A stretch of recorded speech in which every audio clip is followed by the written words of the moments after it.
वीरभद्र।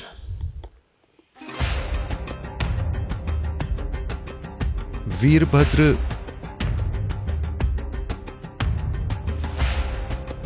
शिव का एक छोटा सा हिस्सा है। शिव himself. शिव खुद हिंसा नहीं करना चाहते थे, तो उन्होंने अपना एक बाल लिया और उसे वीरभद्र में बदल दिया।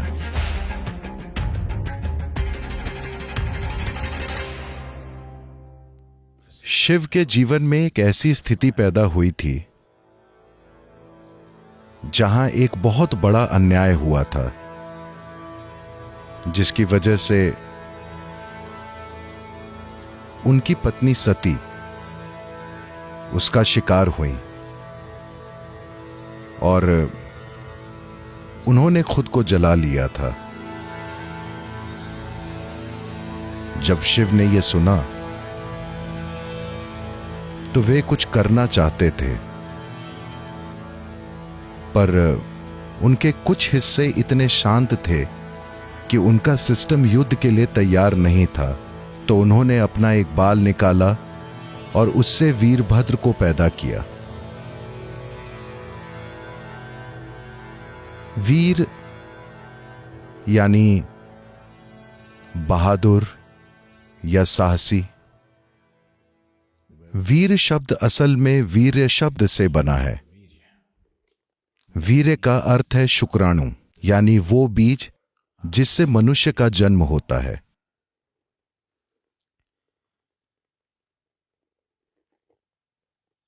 ये दोनों पहलू आपस में जुड़े हुए हैं,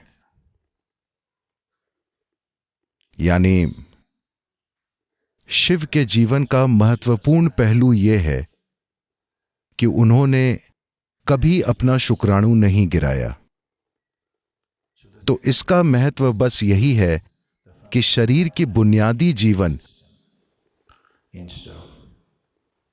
ऊर्जा को शारीरिक रूप से बिखेरने और बच्चे पैदा करने के बजाय उन्होंने उसी ऊर्जा का इस्तेमाल चेतना के शिखर पर पहुंचने के लिए किया।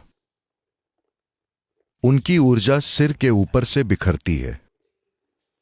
किसी भी योगी को तब तक योगी नहीं कहा जा सकता जब तक कि वे अपने सिर के ऊपर से ऊर्जा नहीं छलकाते। तो वीरभद्र सिर्फ एक बाल थे, सिर्फ एक बाल, और उन्होंने ऐसी तबाही मचाई कि अकेले ही उन्होंने उस राजा की पूरी सेना को खत्म कर दिया जिसने ये अन्याय किया था।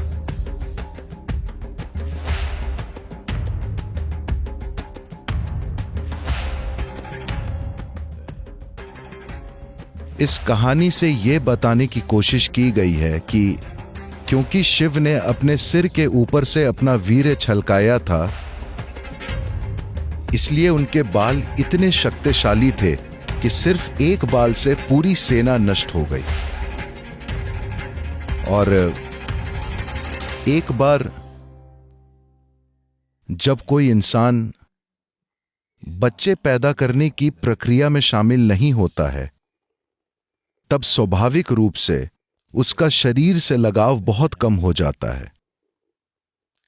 जब उसका शरीर से लगाव बिल्कुल कम हो जाता है, तब उसमें डर की भावना मौजूद नहीं होती है, और जब डर नहीं होता तो वो स्वाभाविक रूप से बहादुर होता है।